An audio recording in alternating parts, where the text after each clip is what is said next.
ദൈവത്തിന് സ്തോത്രം. വീണ്ടും ഒരു പ്രാവശ്യം കൂടെ കർത്താവിൻ്റെ കാൽച്ചുവട്ടിലിരുന്നു കൊണ്ട് ദൈവത്തിൻ്റെ വചനം ശ്രദ്ധിക്കുവാൻ ദൈവം നമുക്ക് നല്ലൊരു ഭാഗ്യം തന്നിരിക്കുകയാണ്. എപ്പോഴും ദൈവവചനം കേൾക്കുന്നതും ധ്യാനിക്കുന്നതും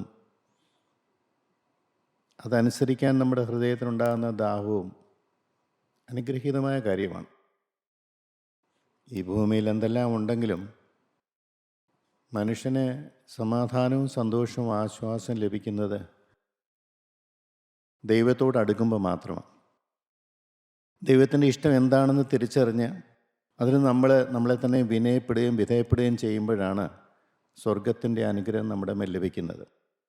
ഈ വചനസൂക്ഷ എല്ലാം അതിനുവേണ്ടി മാത്രമാണ്. വേദപുസ്തകത്തിലെ ഒരു വാക്യം, യോഹന്നാൻ്റെ സുവിശേഷം 1-ാം അധ്യായത്തിൻ്റെ 26-ാമത്തെ വാക്യം. അതിന് യോഹന്നാൻ, ഞാൻ വെള്ളത്തിൽ സ്നാനം കഴിപ്പിക്കുന്നു, എന്നാൽ നിങ്ങൾ അറിയാത്ത ഒരുത്തൻ നിങ്ങളുടെ ഇടയിൽ നിൽക്കുന്നുണ്ട്. നിങ്ങൾ അറിയാത്ത ഒരുവൻ നിങ്ങളുടെ ഇടയിൽ നിൽക്കുന്നുണ്ട്.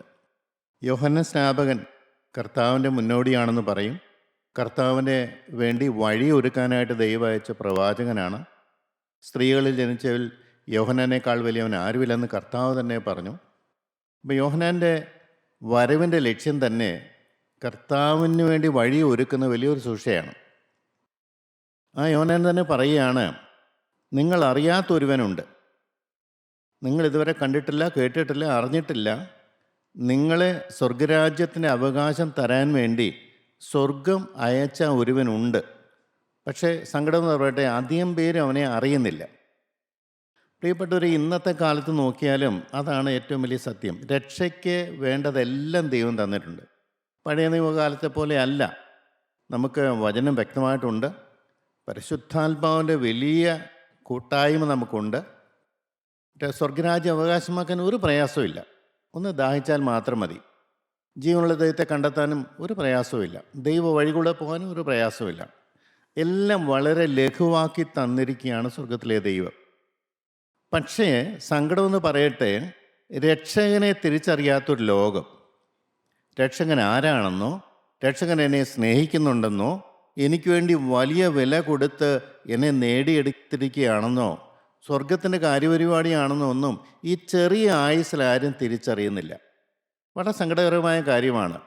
കർത്താവായ യേശുക്രിസ്തു വ്യക്തമായിട്ട് പിതാവിനോട് പ്രാർത്ഥിക്കുന്ന ഒരു പ്രാർത്ഥന പറയുന്നു, ഏക സത്യദൈവമായി നിന്നെയും നീ അയച്ചിരിക്കുന്ന യേശുക്രിസ്തുവിനെയും അറിയുന്നതന്നെ നിത്യവനാവുന്നു. ക്രിസ്തുവിനെ അറിയുക എന്ന് പറയുന്ന ആ ഒരു വലിയ സത്യം ഇവിടെ പറഞ്ഞിരിക്കുന്നു, നിങ്ങൾ അറിയാത്ത ഒരുവനുണ്ട്. അപ്പോൾ ആ ക്രിസ്തുവിനെ തിരിച്ചറിയുക എന്ന് പറയുന്നതാണ് നിത്യജീവൻ എന്ന് പറയുന്നത്. ഈ യേശുക്രിസ്തുവിനെ തിരിച്ചറിഞ്ഞാൽ നമ്മൾ പിന്നെ അവനെ വിട്ടു പോവുകയില്ല. അവൻ എനിക്ക് ചെയ്ത എന്താണെന്ന് തിരിച്ചറിഞ്ഞാൽ ഒരിക്കലും നമ്മളവനെ വിട്ടുപോവുകയില്ല. നമ്മൾ അങ്ങ് ചുരുങ്ങും. നമ്മൾ ഏതുമില്ലെന്ന് മനസ്സിലാകും. നമുക്ക് വേണ്ടി ഇത്രമാത്രം കഷ്ടപ്പെട്ട് പാടുപെട്ട ഒരു പിതാവായ ദൈവമുണ്ട്. എനിക്ക് വേണ്ടി ജീവൻ പോലും തരാൻ തയ്യാറായ കർത്താവായ യേശുക്രിസ്തുവുണ്ട്. ഞാൻ അയോഗ്യനായിട്ടും ഞാൻ സാത്താൻ്റെ പിടിയിലായിരുന്നിട്ടും എനിക്ക് യോഗ്യത ഒന്നുമില്ലായിരുന്നിട്ടും എന്നെ സ്വർഗരാജ്യത്തിൽ എത്തിക്കണമെന്ന നിർബന്ധമുള്ളൊരു ദൈവം. ആ ദൈവമാണ് കർത്താവായ യേശുക്രിസ്തു എന്ന് തിരിച്ചറിയാനായിട്ട് ഇന്ന് അനേകർക്ക് കഴിയുന്നില്ല. അതിൻ്റെ കാരണം എന്നാന്ന് ചോദിച്ചു കഴിഞ്ഞാൽ, ഈ ലോകത്തിലെ ഇമ്പകരമായിട്ടുള്ളത് ലോകമാണ്. ലോകവും അതിൻ്റെ പ്രതാപങ്ങളും സ്ഥാനങ്ങളും മാനങ്ങളും പദവികളും സുഖങ്ങളും സൗകര്യങ്ങളും എല്ലാം മനുഷ്യനിങ്ങനെ ആകർഷിച്ചുകൊണ്ടിരിക്കുക. എന്നാൽ കർത്താവ് വ്യക്തമായിട്ട് പറയുന്ന ലോകവും അതിൻ്റെ പ്രതാപവും എല്ലാം നശിച്ചു പോവും. ദൈവേഷ്ടം ചെയ്യുന്നവൻ മാത്രമേ സ്വർഗരാജ്യത്തെ കടക്കുകയുള്ളൂ. ഈ വചനം പറഞ്ഞാലും എല്ലാവർക്കുമുള്ള ഏറ്റവും വലിയ പ്രശ്നം, ഇതാരെ കൊണ്ട് സാധിക്കും? ഇതാർക്കും സാധിക്കുന്ന കാര്യമൊന്നുമല്ല. വേദപുസ്തകത്തിൽ പ്രമാണമൊക്കെ എഴുതി വച്ചിട്ടുണ്ട്, സത്യമൊക്കെ എഴുതി വച്ചിട്ടുണ്ട്. പക്ഷേ ഇതാർക്കും പ്രമാണിക്കാൻ പറ്റില്ലെന്നാണ് എല്ലാവരുടെയും ചിന്താഗതി. ഇങ്ങനെ പോകാൻ ആരെക്കൊണ്ട് സാധ്യമല്ല. അല്ല, ഇങ്ങനെ വചനം അനുസരിച്ച് മുന്നോട്ട് പോകുന്ന ആരെയും കാണുന്നില്ല അവരുടെ ചിന്താഗതിയിൽ. ആർക്കും ഇത് സാധ്യമല്ല. അപ്പോൾ ആർക്കും സാധിക്കാത്തൊരു കാര്യം മനുഷ്യൻ്റെ മുമ്പിലേക്ക് ഇട്ടിട്ട് മനുഷ്യനെ വിഷമിപ്പിക്കുന്ന ഒരു ക്രൂരനായ ദൈവം എന്നാണ് എല്ലാവരും ചിന്തിച്ചുകൊണ്ടിരിക്കുന്നത്. ആരോട് സംസാരിക്കുമ്പോൾ മനസ്സിലാക്കുന്നു, ഇതാരെക്കൊണ്ട് സാധിക്കും? ഇത് ഒരു ജീവിതമല്ലേ ഉള്ളൂ, അത് സന്തോഷത്തോടെ ജീവിക്കണം. ഒന്നുകൂടെ പറയും, ഭൂമിയിലെ കാര്യം തീർത്തിട്ടാട്ട് സ്വർഗരാജ്യത്തിൻ്റെ കാര്യം അന്വേഷിക്കുക എന്നുള്ളത് എത്ര ബാലിശമായ ചിന്തമാണ്. ഓരോ മനുഷ്യരിലും പിശാച് ആധിപത്യം പുലർത്തുകയാണ്. യോഹന്നാൻ സ്നാപകൻ വന്നത് കർത്താവിൻ്റെ വഴിയൊരുക്കാനാണ്. വാസ്തവത്തിൽ മരുഭൂമിയിലെ ശബ്ദം എന്നാണ് തന്നെക്കുറിച്ച് തന്നെ പറഞ്ഞത്. ഒരിക്കലും അല്പം പോലും ഒന്ന് ഉയരാൻ ഓർക്കാതെ തന്നെത്താൻ താഴ്ത്തി കർത്താവായ യേശുക്രിസ്തുവിനെ മനുഷ്യൻ്റെ മുമ്പിൽ കാണിച്ചു കൊടുക്കുന്ന ഒരു സൂക്ഷിയായിരുന്നു യോഹന്നാൻ ഉണ്ടായിരുന്നത്. ശക്തിയോടുകൂടി ജീവിച്ച കാലത്ത് മാനസാന്തരം എന്താണെന്നുള്ളത് വളരെ കൃത്യമായും വ്യക്തമായിട്ടും സ്നാപകനാണ് പറഞ്ഞത്. മാനസാന്തരപ്പെട്ടില്ലെങ്കിൽ സംഭവിക്കാൻ പോകുന്നത് വൃക്ഷത്തിൻ്റെ ചുവട്ടിൽ വെച്ചിരിക്കുന്ന കോടാലി പോലെയാണ്. നമുക്കറിയാം, ഒരു വൃക്ഷത്തിൻ്റെ ചുവട്ടിൽ കോടാലി വെക്കുക എന്ന് പറഞ്ഞാൽ അത് അധികം ഇനി ആയുസ് അതിനില്ല, അതിനെ വെട്ടിക്കളയും. എന്താ വെട്ടിക്കളയാൻ കാര്യം? അതിന് ഉദ്ദേശിക്കുന്ന ഫലം അതിൻ്റെ ഉടമസ്ഥന് കൊടുക്കുന്നില്ല. ഒരു വൃക്ഷം പരിപാലിക്കുമ്പോൾ, അത് നടുമ്പോൾ ഒരു വലിയൊരു പ്രതീക്ഷയുണ്ട് ഉടമസ്ഥന്. അത് വളർന്നു വരും, നന്നായി വരും, അത് ഫലം പ്രകടിപ്പിക്കും, അതിൻ്റെ ഫലം എനിക്ക് ഉപയോഗിക്കാൻ പറ്റും എന്നുള്ള വലിയ പ്രതീക്ഷയാണ്. എന്നാൽ നാളുകൾ കഴിഞ്ഞിട്ടും ആ പ്രതീക്ഷ നിറവേറ്റുന്നില്ലെങ്കിൽ അത് വെട്ടിക്കളയും, സംശയമൊന്നുമില്ല. എന്തിന് നിലത്തെ അത് നശിപ്പിക്കുന്നതായിരിക്കും. മറ്റുള്ള വൃക്ഷത്തിന് പോലും അതിൻ്റെ പ്രയോജനം ഇത് വലിച്ചെടുത്തിട്ട് പ്രയോജനമില്ലാത്തതായിത്തീരുന്നു. എൻ്റെ പ്രിയപ്പെട്ടവരെ, സങ്കടകരമായ കാര്യമാണ്. സ്നാപകൻ പറയുന്നൊരു കാര്യമാണ് വൃക്ഷത്തിൻ്റെ ചുവട്ടിൽ കോടാലി. കേൾക്കുമ്പോൾ പേടിയാണ്. പക്ഷേ സ്നാപകൻ പറയുന്നൊരു കാര്യമുണ്ട്, നിങ്ങൾ മാനസാന്തരപ്പെടുന്നില്ലെങ്കിൽ നിങ്ങൾക്ക് ന്യായവിധി വന്നു കഴിയും. ഇത്രമാത്രം ശക്തിയോടുകൂടി പറഞ്ഞ ഒരു കാര്യം ഇല്ല വേദവസ്തുത്തിൽ. ഈ മാനസാന്തരം ഏറ്റവും ശക്തിയേറിയ വാക്കാണ് മാനസാന്തരം. എന്നാൽ അനേകർക്ക് അലർജി ഉണ്ടാക്കുന്ന ഒരു കാര്യമാണ് ഈ മാനസാന്തരം. ഈ മാനസാന്തരം ദൈവത്തിൻ്റെ ശബ്ദമാണ്. മനുഷ്യൻ മാറിയേ പറ്റുള്ളൂ. മനുഷ്യൻ്റെ കാഴ്ചപ്പാട്, ചിന്താഗതി, അവൻ്റെ ലാക്ക്, അവൻ്റെ ലക്ഷ്യം, ഇത് മുഴുവനും അടിതൊട്ട് മുടിവരെ മാറുന്നില്ലെങ്കിൽ അവന് വെച്ചിരിക്കുന്ന സ്വർഗരാജ്യത്തിൽ അവൻ കടക്കാൻ പറ്റുകയില്ല. മാനസാന്തരം കൊണ്ട് മാത്രമേ അവന് മാറാൻ പറ്റുള്ളൂ, അവന് ദൈവത്തോട് അടുക്കാൻ പറ്റുള്ളൂ, അവന് സ്വർഗരാജ്യം അവകാശമാക്കാൻ പറ്റുള്ളൂ, ഈ ഭൂമിയിൽ തന്നെ സമാധാനത്തോടു കൂടി ജീവൻ നയിക്കാൻ പറ്റുള്ളൂ. ഈ മാനസാന്തരം എന്ന് പറയുന്നത് ആള് മാറുക, അവൻ്റെ ഹൃദയം മാറുക. റോമർക്ക് ലേഖനത്തിൽ വ്യക്തമായിട്ട് പറയുന്നുണ്ട്, പുറമേ യഹൂദനായവനല്ല യഹൂദൻ. പുറമേ അവൻ എന്തെല്ലാം കാട്ടിക്കൂട്ടിയാലും അവന് യാതൊരു മാറ്റം ഹൃദയത്തിൽ വരികയില്ല. ദൈവം ഹൃദയം നോക്കുന്നു. പുറമേ യഹൂദനായിട്ട് ജീവിക്കാം, പക്ഷെ ദൈവം നോക്കുന്നത് യഹൂദന് അകത്ത് മാറ്റം വന്നിട്ടുണ്ടോ എന്നുള്ളതാണ്. മാറ്റം വന്ന മനുഷ്യൻ, വ്യക്തമായിട്ട് ദൈവം പറയുന്നൊരു കാര്യം മനുഷ്യൻ്റെ മാറ്റമാണ്. അതെങ്ങനെ സാധിക്കും? പ്രിയപ്പെട്ടവരെ, അതാണ് ഏറ്റവും വലിയ പ്രശ്നം. മനുഷ്യന് സാധിക്കുന്ന കാര്യമാണോ? മാനസാന്തരത്തിന് പകരം വേലയോ മാനസാന്തരത്തിന് പകരം നല്ല പ്രവൃത്തിയോ ഒന്നും അതിന് പരിഹാരമല്ല. മാനസാന്തരം മാത്രമേ പറ്റുള്ളൂ. അതിനെ മാറ്റാനായിട്ട് പ്രിയപ്പെട്ടവരെ നല്ല വേലയോ ദൈവത്തോടു കൂടി നടക്കുന്ന ആ കാര്യപരിപാടികളോ ഒന്നും അതിനെ മതിയായതാകുന്നില്ല. അത് പ്രയോജനപ്പെടുകയില്ല. അപ്പോസ്തലർ പ്രവൃത്തി 17-ാം അധ്യായത്തിന് 30-ാമത്തെ വാക്യം, അറിയായ്മയുടെ കാലങ്ങളെ ദൈവം ലക്ഷ്യമാക്കാതെ ഇപ്പോൾ എല്ലായിടത്തും എല്ലാവരും മാനസാന്തരപ്പെടണം. മാനസാന്തരം ഒഴിവാക്കുന്ന ആർക്കുമില്ല. ഈ മനസ്സിന് മാറ്റം വരിക കാരണം എന്താണെന്ന് ചോദിച്ചാൽ, മനുഷ്യൻ ജന്മനാ തന്നെ അവന് പാപം ചെയ്യാനുള്ള പ്രവണതയുള്ളവനാണ്. അവൻ്റെ ഉള്ളിൽ പിശാച് കയറി കൂടിയിരിക്കുകയാണ്. പാരമ്പര്യത്തിൻ്റെ ശാപം കൊണ്ടും നല്ലൊരു പാരമ്പര്യം ഇല്ലാത്തത് കൊണ്ടും നല്ലതായി വളർത്താൻ പറ്റാത്തത് കൊണ്ടും ദൈവബോധവും ദൈവഭയവും ഇല്ലാതെ വളർന്നു വന്നതുകൊണ്ട് പ്രിയപ്പെട്ടവരെ, വേദവസ്തം വ്യക്തമായിട്ട് പറയുന്നുണ്ട്, പിതാക്കന്മാരുടെ അകൃത്യം മക്കളിലേക്ക് വരും.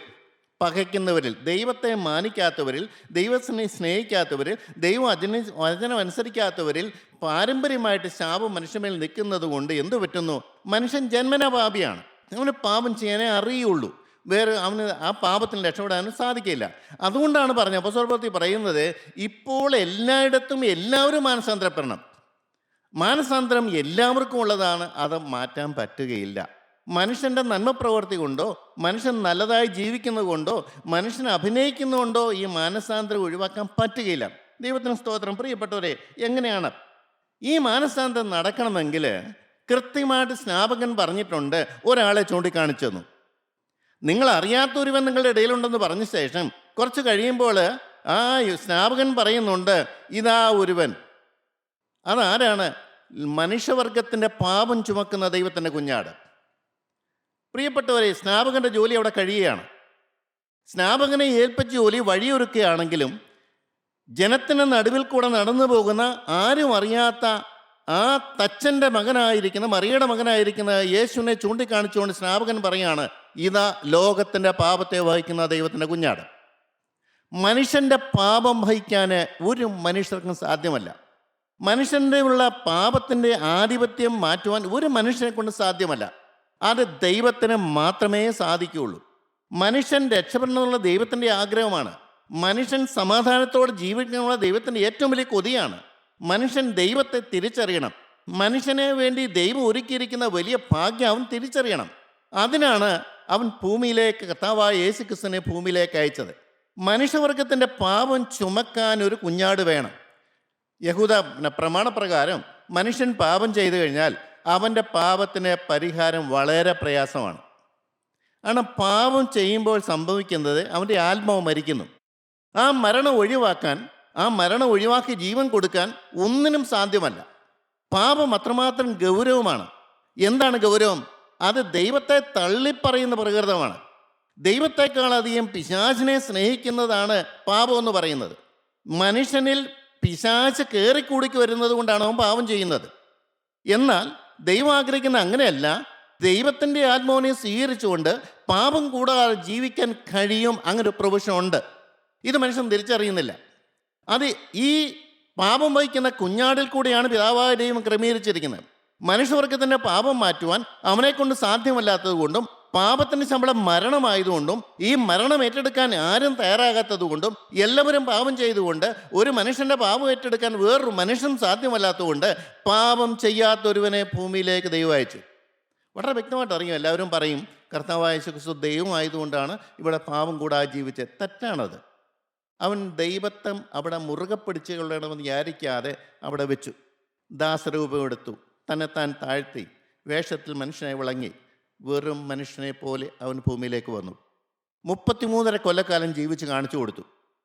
അത് ദൈവമായിട്ടല്ല, പൂർണ്ണ മനുഷ്യനായിരുന്നിട്ട് അവൻ ദൈവത്തോടുള്ള നിരന്തരമായ ബന്ധത്തിലും അവനെ ആരാണ് ഇങ്ങോട്ട് അയച്ചതെന്നും അവൻ്റെ ദൗത്യം എന്താണെന്നും അവൻ തിരികെ മടങ്ങിപ്പോകാനുള്ളവനാണെന്നും അവൻ മരിക്കാനാണ് ഇവിടെ വന്നതെന്നും വ്യക്തമായിട്ട് അറിയാമായിരുന്നത് കൊണ്ട് അവൻ ഈ ലോകത്തിൻ്റെ ഇമ്പങ്ങളാൽ ആകർഷിക്കപ്പെട്ടില്ല. സാത്താൻ്റെ പരീക്ഷയിൽ അവൻ വീണില്ല. അവന് വ്യക്തമായ ഉറപ്പുണ്ട്.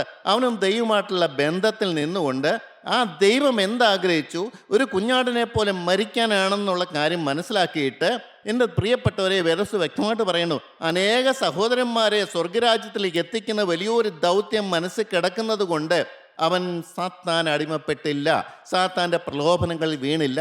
33.5 കൊല്ലക്കാലം പാപം ചെയ്യാത്തൊരു കുഞ്ഞാടായിട്ട് അവൻ ഈ ഭൂമി ജീവിച്ചത് എനിക്ക് വേണ്ടിയാണെന്നുള്ള സത്യം അറിയുമ്പോൾ ഞാൻ അവൻ്റെ മുമ്പിൽ തകർന്നു വീഴുകയാണ്. എന്നെ ഇങ്ങനെ സ്നേഹിക്കാൻ ഒരാൾ, എന്നെ കരുതാൻ ഒരാൾ, എന്നെ മാനിക്കാൻ ഒരാൾ, എന്നെ തരം താഴ്ത്താനല്ല, ഇടിച്ചു നാക്കാനല്ല, ഈ ചെളിക്കുണ്ടിൽ നിന്ന് പൊക്കിയെടുക്കാൻ എനിക്കൊരാൾ. ആരുണ്ടങ്ങനെ ഭൂമിയിൽ? വിവാഹം കഴിക്കുന്നതിന് മുമ്പ് ഞാൻ വിചാരിച്ച എൻ്റെ കൂടെ വരുന്ന ഭാര്യയായിരിക്കും എനിക്ക് ഏറ്റവും കൂടുതൽ സ്നേഹം തരുന്നത്. തെറ്റായിപ്പോയി. ഭാര്യ വേറൊരു ജീവിതമാണ്, വേറൊരാളത്വമാണ്. അത് ലിമിറ്റേഷൻസ് ഉണ്ട്. അവർക്കും സ്നേഹത്തിന് വേണ്ടി കൊതിക്കുന്നവരാണ്. അവർക്കും അവരറിയാത്തതായ ഒരു വലിയ സന്തോഷത്തിന് വേണ്ടി അവർ കൊതിച്ചിരിക്കുകയാണ്. അതൊരു മനുഷ്യന് കൊടുക്കാൻ സാധ്യമല്ല. പണത്തിന് കൊടുക്കാൻ സാധ്യമല്ല, സൗകര്യങ്ങൾ കൊടുക്കാൻ സാധ്യമല്ല, മക്കളെ കൊണ്ട് സാധിക്കില്ല. പ്രിയപ്പെട്ടവരെ, ഈ ലോകത്തിലുള്ള എല്ലാം മായ, ഈ ലോകത്തിലെല്ലാം പിശാചിൻ്റെ അധീനതയിലുള്ളവർ, ഈ ലോകത്തിലുള്ളതെല്ലാം മനുഷ്യനെ ദുഷ്ടൻ്റെ കയ്യിലേക്ക് നയിക്കാനേ സാധിക്കുകയുള്ളൂ. ഇതിൻ്റെ അവസാനം നിത്യ നരകാഗ്നിയാണ്. അല്ല പ്രിയരെ, ഈ ഭൂമി ജീവിക്കുന്നതിൻ്റെ നരകം നമ്മൾ ടേസ്റ്റ് ചെയ്യുന്നില്ലേ? പാപത്തിൽ കഴിയുന്ന ഒരു മനുഷ്യൻ്റെ ഉള്ളിൽ എന്താണുള്ളത്? നിരാശയല്ലേ? ഭാരമല്ലേ? ആകുലമല്ലേ? ഇഷ്ടക്കുറവല്ലേ? വാശിയും വൈരാഗ്യവും ഈർഷ്യയും പിണക്കമൊക്കെ അല്ലാതെ വേറെ എന്താണുള്ളത്? സമാധാനം അനുഭവിക്കുന്ന ആരുണ്ട്?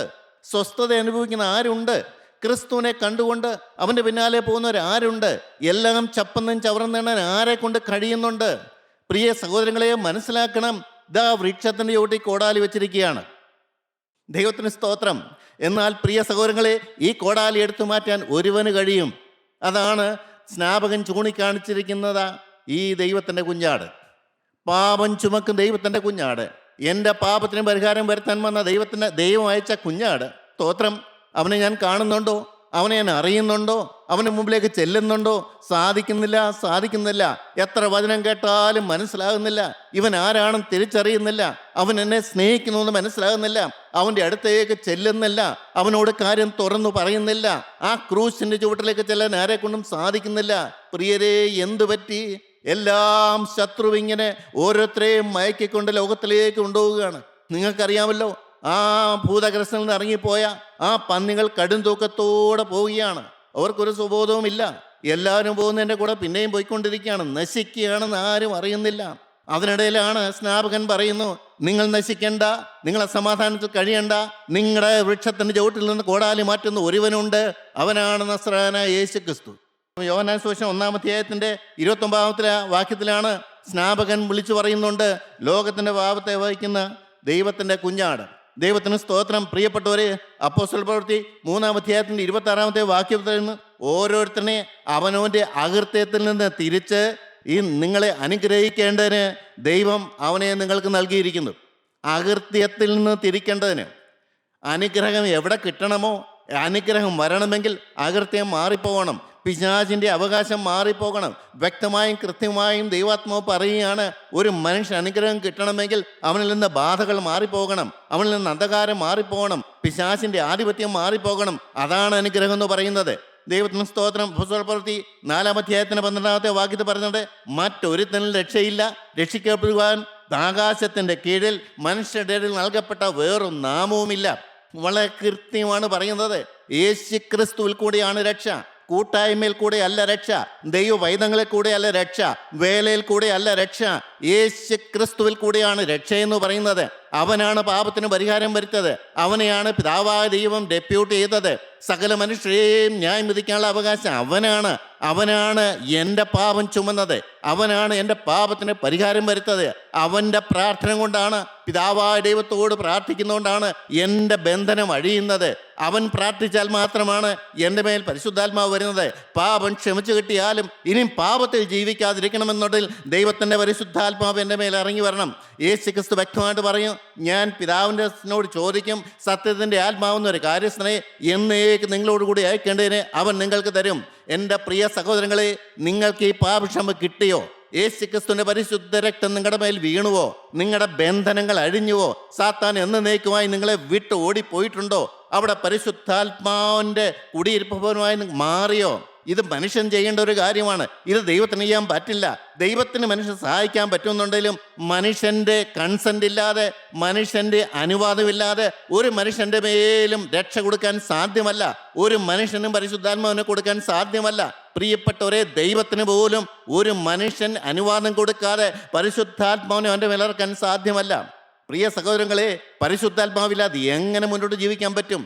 പരിശുദ്ധാത്മാവില്ലാതെ പാപത്തിൽ വീഴാതെ എങ്ങനെ ജീവിക്കാൻ പറ്റും? പരിശുദ്ധാത്മാവില്ലാതെ ദൈവത്തിൻ്റെ ഗൈഡൻസ് എങ്ങനെ തിരിച്ചറിയാൻ പറ്റും? പരിശുദ്ധാത്മാവില്ലാതെ എങ്ങനെയാണ് പാപത്തെ വെറുക്കാൻ പറ്റുന്നത്? എങ്ങനെയാണ് ലോകത്തെ വെറുക്കാൻ പറ്റുന്നത്? പരിശുദ്ധാത്മാവില്ലാതെ എങ്ങനെ ദൈവത്തെ സ്നേഹിക്കാൻ പറ്റും? പരിശുദ്ധാത്മാവില്ലാതെ എങ്ങനെയാണ് ഒരു ജയജീവൻ നയിക്കാൻ പറ്റുന്നത്? പ്രിയരേ, പരിശുദ്ധാത്മാവില്ലാതെ എങ്ങനെ ദൈവത്തെ ആരാധിക്കാൻ പറ്റും? ദൈവത്തിന് സ്തോത്രം. വളരെ വ്യക്തമായിട്ട് പറയുന്നുണ്ട്. അപ്പോസ്തല പ്രവൃത്തിയിൽ 10-ാം അധ്യായത്തിൻ്റെ 43-ാമത്തെ വാക്യത്തിൽ കൃത്യമായിട്ട് പറയുന്നുണ്ട്, അവനിൽ വിശ്വസിക്കുന്ന ഏവനും അവൻ്റെ നാമം മൂലം പാപമോചനം ലഭിക്കും. അവനിൽ വിശ്വസിക്കുന്ന ഏവനും, അവൻ്റെ കാഴ്ചകൂട്ടി ചെല്ലുന്ന ഏവനും അവന് പാപമോചനം കിട്ടും. ദൈവത്തിന് സ്തോത്രം. യോഹന്നാൻ സുവിശേഷം 6-ാം അധ്യായത്തിന് 40-ാമത്തെ വാക്യത്തിൽ കൃത്യമായിട്ട് പറയുന്നുണ്ട്, പുത്രനെ നോക്കിക്കൊണ്ട് അവനിൽ വിശ്വസിക്കുന്ന ഏവനും നിത്യജീവൻ ഉണ്ടാകണമെന്നാകുന്നു പിതാവിൻ്റെ ഇഷ്ടം. ദൈവത്തിന് സ്തോത്രം. പിതാവായ ദൈവം മനുഷ്യനെ രക്ഷിക്കാൻ പരിപാടി ഇട്ടിരിക്കുന്നത് സ്വന്തം പുത്രനെ നോക്കിക്കൊണ്ടാണ്. പുത്രനെ നോക്കുക എന്ന് പറഞ്ഞാൽ പുത്രൻ ചെയ്തത് എന്താണ്? പുത്രൻ എനിക്ക് വേണ്ടി എന്തു ചെയ്തു? അവൻ്റെ ജീവൻ പോലും കൊടുത്തെന്നെ സ്നേഹിച്ച സ്നേഹം തിരിച്ചറിയുക.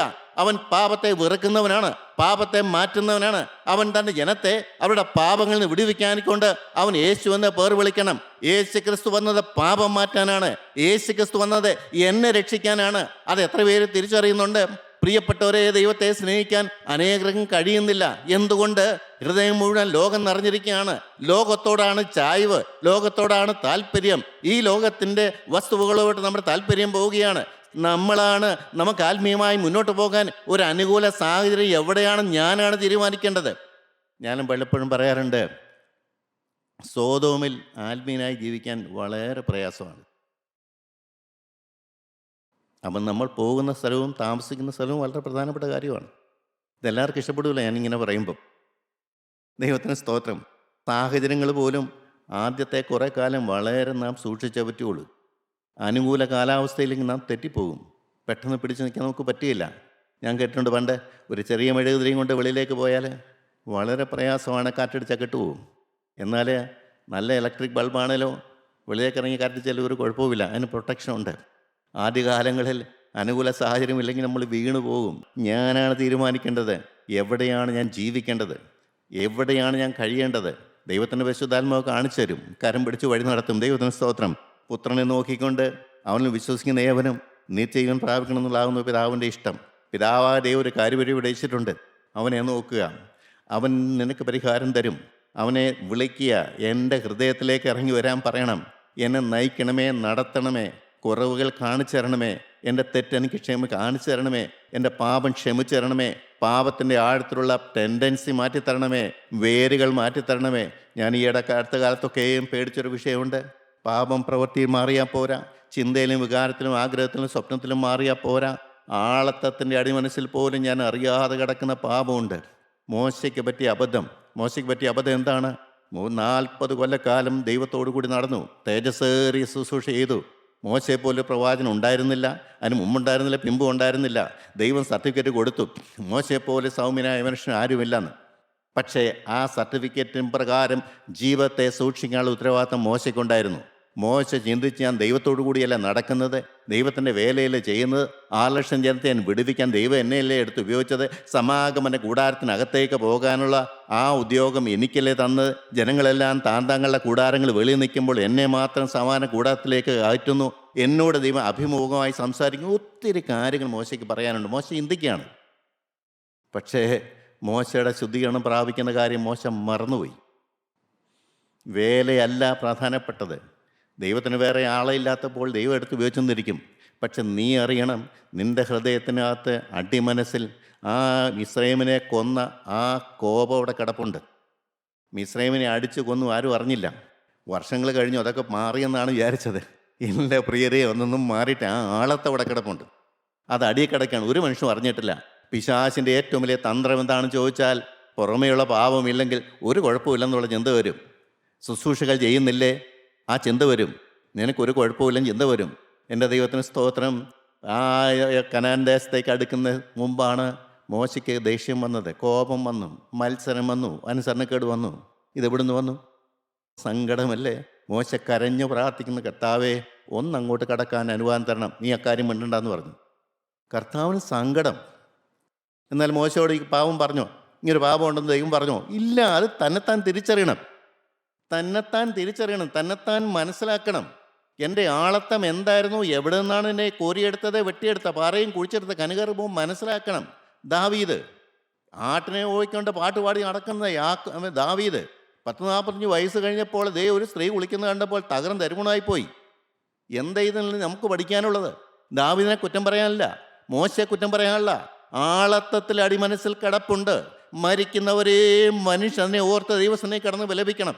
കർത്താവേ, എത്ര ആത്മാവ് ഇറങ്ങിയാലും എത്ര സൂക്ഷ ചെയ്താലും എൻ്റെ അടിമനസ്സിൽ ഞാൻ പഴയകാലത്ത് മാനസാന്തരപ്പെടുന്നതിന് മുമ്പ് എന്തെല്ലാം പാപം ഉണ്ടായിരുന്നോ അതിൻ്റെ എല്ലാം വേരുകൾ കിടപ്പുണ്ട്. സ്വർഗത്തിലെ തീജ്വാല അയച്ചു തന്നുകൊണ്ട് കർത്താവെ ദഹിപ്പിക്കണമേ. പൗലോസ് അപ്പോസ്തലൻ പറയുന്നുണ്ട്, എനിക്കൊരു പാപത്തെക്കുറിച്ച് ബോധമില്ല എന്നുള്ളതുകൊണ്ട് ഞാൻ നീതിമാനാകുകയില്ല, ദൈവമാണ് എന്നെ വിധിക്കുന്നത്. അപ്പോസ്തലന് പാപമൊന്നും വരുന്നില്ല, അതുകൊണ്ടെല്ലാം പെർഫെക്റ്റ് ആണെന്നല്ല പറഞ്ഞ്. അടിമനസ്സിൽ, ആളത്തത്തിൻ്റെ അടിമനസ്സിൽ കിടപ്പുണ്ട്, പൊങ്ങിയിട്ടില്ല. ശരിയാണ്, കാലാവസ്ഥ അനുകൂലമല്ലാത്തതുകൊണ്ട് പൊങ്ങുന്നില്ല. പക്ഷേ കാലാവസ്ഥ അനുകൂലമായൊരു കാര്യം വന്ന് ഇനി അങ്ങനെ വന്നില്ലെങ്കിൽ തന്നെ മരണക്കിടക്കയുടെ മുമ്പിൽ ഈ അടി കിടക്കുന്നതെല്ലാം കണ്ണിന് മുമ്പിൽ നിരന്നു വരും. അന്താളിച്ചു പോവുകയില്ലേ? ഒരാഴ്ച ദൈവം തന്നില്ലേ? ദൈവത്തിൻ്റെ ആത്മാവിനെ തന്നില്ലേ? യേശുവിൻ്റെ രക്തം ഗുണകരമായി ഉണ്ടായിരുന്നില്ലേ? ദൈവസാന്നിധ്യം ഉണ്ടായിരുന്നില്ലേ? നീ വേലയ്ക്കകത്ത് ഓടി നടന്നു, നീ ഇങ്ങനെ പ്രാരാബ്ധമായിട്ട് ഇങ്ങനെ നടന്നതുകൊണ്ട് എന്തു പറ്റി? നീ ശുദ്ധീകരണം നടത്തിയില്ല. പ്രിയപ്പെട്ടവരെ, ശുദ്ധീകരണമാണ് ഒന്നാമത്തെ കാര്യം. രണ്ടാമത് മാത്രമേ വേല വരികയുള്ളൂ. വേല ചെയ്തെന്നുള്ളതുകൊണ്ട് ശുദ്ധീകരണം നടക്കുകയില്ല. ദൈവത്തിനാരെയും കിട്ടാത്തതുകൊണ്ട് എന്നെ എടുത്ത് ഉപയോഗിച്ചു, ശരിയാണ്, എനിക്ക് പ്രശംസിക്കാൻ ഒന്നുമില്ല. പക്ഷേ ഞാൻ വേല ചെയ്യുമ്പോഴും ദൈവം സങ്കടപ്പെടുകയാണ്. നിന്റെ ആളത്തം മാറാതെ നീ വേല ചെയ്യുന്നു, വേലയ്ക്ക് കൃപ കിട്ടുന്നു, ജനങ്ങൾ ഒരുപക്ഷെ മാനസാന്തരപ്പെടുന്നുണ്ടായിരിക്കും. എന്നെ നോക്കി കരയുന്നൊരു ദൈവമുണ്ട്. പ്രിയരെ, നിങ്ങളിത് മനസ്സിലാക്കുന്നുണ്ടോ?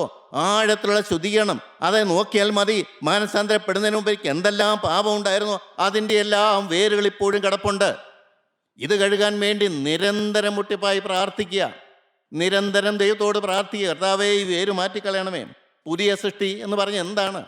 പ്രിയപ്പെട്ടവരെ, പുതിയ സൃഷ്ടി എന്ന് പറയുന്നത് മനുഷ്യൻ്റെ തെറ്റ് മനസ്സിലാക്കി തെറ്റിനോട് യാത്ര പറഞ്ഞ്, എന്ന് പറഞ്ഞാൽ പിശാചിനോട് യാത്ര പറഞ്ഞ് ആ സ്ഥാനം പരിശുദ്ധാത്മാവിന് കൊടുക്കുക. ആ പരിശുദ്ധാത്മാ വാളത്തവരായി ഇറങ്ങി വന്നാൽ മാത്രമേ സകല സത്യത്തിലും വഴി നടത്തുകയുള്ളൂ. നമുക്ക് ആലോചന പരിശുദ്ധാത്മാവ് വരും, നമുക്കറിയാമയ്യാത്ത കാര്യം പരിശുദ്ധാത്മാവ് വെളിപ്പെടുത്തി തരും, പാപബോധവും നമുക്ക് കുറ്റബോധവും നമുക്ക് തരും. തെറ്റല്ലെന്ന് നാം ചിന്തിക്കുന്ന കാര്യത്തിനകത്ത് തെറ്റുണ്ടെന്ന് ദൈവത്തിൻ്റെ ആത്മാവ് കാണിച്ചു തരും. പലതിൽ നമുക്ക് പുറകോട്ട് വലിയാൻ സാധിക്കും. നമുക്ക് നമ്മളെ തന്നെ സൂക്ഷിക്കാൻ പറ്റും. നമുക്ക് ദൈവമായിട്ടുള്ള ബന്ധമുണ്ടോ ഇല്ലെന്നുള്ള പരിശുദ്ധാത്മാവ് വ്യക്തമായിട്ട് നമുക്ക് കാണിച്ചു തരും. നമ്മുടെ മനസ്സ് പെടയും, നമുക്ക് ഭാരം വരും, നമുക്ക് ചിന്താകുഴപ്പം വരുകളും. അപ്പോഴും പരിശുദ്ധാത്മാവ് നമ്മളെ പടിപടിയായി നടത്തിക്കൊണ്ടിരിക്കും. ദൈവത്തിന് സ്തോത്രം. പരിശുദ്ധാത്മാവിൻ്റെ വ്യാപാരം നിലച്ചാൽ നമുക്ക് അപ്പം തന്നെ മനസ്സിലാകാൻ പറ്റും. നമ്മുടെ സെൻസിറ്റീവ്നെസ് പോകും, നമുക്ക് ഭാരം വരും, പാപങ്ങൾ ഇരച്ചു കയറാൻ തുടങ്ങും. അത് ചിന്തയിലായിരിക്കാം. പ്രിയപ്പെട്ടവരെ, പരിശുദ്ധാത്മാവ് നിർബന്ധമാണ്. കാരണം പരിശുദ്ധാത്മാവാണ് നമ്മളെ വഴി നടത്തുന്നത്. ഓരോ സെക്കൻഡും നമ്മുടെ കൈ പിടിച്ച് നടത്തുന്ന പരിശുദ്ധാത്മാവിനെ നമുക്ക് ഒഴിവാക്കാൻ സാധിക്കില്ല. ദൈവത്തിന് സ്തോത്രം. എന്താണ് ന്യായവിധി? ഇത്രയെല്ലാം ദൈവം രക്ഷയ്ക്ക് വേണ്ടി തന്നിട്ടും മനുഷ്യനെ ന്യായവിധിയിലേക്ക് പോകുന്ന ദൈവം സങ്കടത്തോട് പറയുകയാണ്. ന്യായവിധി എന്നതോ, മനുഷ്യൻ വെളിച്ചം ലോകത്തിൽ വന്നിട്ടും മനുഷ്യൻ്റെ പ്രവൃത്തി ദോഷമുള്ളതാകിയാൽ അവൻ വെളിച്ചത്തേക്കാൾ അധികം ഇരുളിനെ സ്നേഹിച്ചത് തന്നെ. യോഹന്നാൻ സുവിശേഷം 3-ാം അധ്യായത്തിൻ്റെ 19-ാമത്തെ വാക്യമാണ്. വെളിച്ചം വന്നു, കർത്താവ് വന്നു, ലോകത്തിലേക്ക് വന്നു. വെളിച്ചത്തിൽ കൂടെ നടക്കാൻ ആർക്കും തയ്യാറല്ല. കർത്താവ് തന്നെ പറയുന്നു, വെളിച്ചം ഉള്ളിടത്തോളം കാലം വെളിച്ചത്തിൽ നടപ്പീൻ. എൻ്റെ ദൈവത്തിന് സ്തോത്രം. വെളിച്ചം വന്നു, രക്ഷ വന്നു, രക്ഷകൻ വന്നു, വെളിച്ചത്തിൽ നടക്കാനുള്ള ഭാഗ്യം തന്നു. ആത്മാവിൻ്റെ ആദ്യ സ്നേഹം നമുക്ക് ലഭിച്ചു. ഇത് നല്ലതാണെന്ന് മനസ്സിലായി. പാപത്തിന്മേൽ ജയമുണ്ടെന്നുള്ള പിടി കിട്ടി. പാപം കൂടാതെ ജീവിക്കാൻ പറ്റുന്ന വ്യക്തമായിട്ട് ബോധ്യം നമുക്ക് കിട്ടി. സുന്ദരമായൊരു ജീവിതമാണെന്ന് മനസ്സിലായി. എന്നിട്ടും ഇരുളിനെ സ്നേഹിക്കുകയാണ്. പ്രിയരെ, എന്തേ കാര്യം എന്നറിയാമോ? അടിമനസ്സിൽ പാപം കിടക്കുകയാണ്. ഈ അടിമനസ്സിൽ കിടക്കുന്ന പാപം മാറിക്കിട്ടാൻ ദൈവസന്നിധി കിടന്ന് കരയുന്ന എത്ര പേരുണ്ട്? ദൈവത്തിന് സ്തോത്രം. പ്രിയരെ, എല്ലാവരും ന്യായവിധിയിലേക്ക് പോകുന്നു. കൂട്ടായ്മയ്ക്ക് വന്നവരും ന്യായവിധിയിലേക്ക് പോവുകയാണ്. ദൈവത്തെ കണ്ടവരും ന്യായവിധിയിലേക്ക് പോവുകയാണ്. ആത്മാവിൻ്റെ വെളിച്ചം കിട്ടിയവർക്കും ആദ്യ സ്നേഹം കിട്ടിയവരും ന്യായവിധിയിലേക്ക് പോയിക്കൊണ്ടിരിക്കുകയാണ്.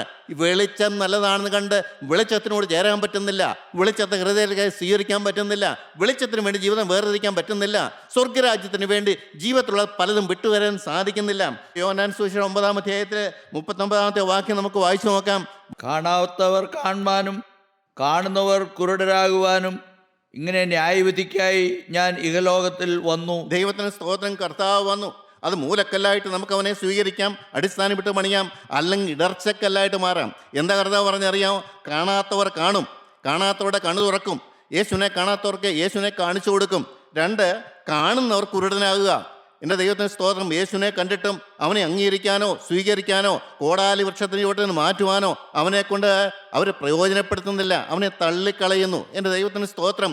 അവനെ ജീവിതത്തിൻ്റെ കേന്ദ്രബിന്ദുവായിട്ട് സ്വീകരിക്കുന്നില്ല, അവനെ കൊണ്ട് ജീവൻ നയിക്കാൻ സാധിക്കുന്നില്ല, അവനെ മാനിക്കാൻ പറ്റുന്നില്ല, അവനെ ഹൃദയത്തിൻ്റെ ശ്രീകോൽ വെക്കാൻ സാധിക്കുന്നില്ല, അവനായി ജീവിക്കാൻ നമുക്ക് സാധിക്കുന്നില്ല. എന്തു പറ്റും? കാണുന്നവർ കാണുന്നു എന്ന് പറയുന്നവർ കുരുടന്മാരായി പോകുന്നു. ഇതാണ് ന്യായവിധി എന്ന് പറയുന്നത്. ന്യായവിധി മാറ്റാനാണ് സ്നാപകൻ വന്നത്, കോടാലി മാറ്റാനാണ് സ്നാപകൻ വന്നത്. പാപത്തിൻ്റെ, ഈ ലോകത്തിൻ്റെ പാപത്തെ വയ്ക്കുന്ന ദൈവത്തിൻ്റെ കുഞ്ഞാടിനെ കാണിച്ചു തന്നു. പക്ഷേ എത്ര പേര് മാനസാന്തരപ്പെട്ടു? എത്ര പേരെ കുഞ്ഞാടിനെ സ്വീകരിച്ചു? എത്ര പേരുടെ ജീവിതത്തിൽ നിന്ന് കോടാലി മാറ്റപ്പെട്ടു? പ്രിയപ്പെട്ടവരെ, ഇവിടെ പറയുന്നതാണ്, കാണാത്തവർ കാണുന്നുണ്ട്. കർത്താവ് പറഞ്ഞു, നിങ്ങളെക്കാൾ മുമ്പ് ചുങ്കക്കാരും വേശ്യമാരും സ്വർഗത്തിൽ പോകും. കാണുന്നു എന്ന് പറയുന്നവരോ അവർ കുരുടരായിത്തീർന്നു. ഇതാണ് ന്യായവിധി എന്ന് പറയുന്നത്. യേശു ക്രിസ്തുവിനെ കൊണ്ട് നിങ്ങളുടെ ജീവിതം ഭദ്രമാക്കിയോ? ദൈവനാമം മാത്രം മഹത്വപ്പെടാനിടയാകട്ടെ. ദൈവത്തിന് സ്തോത്രം.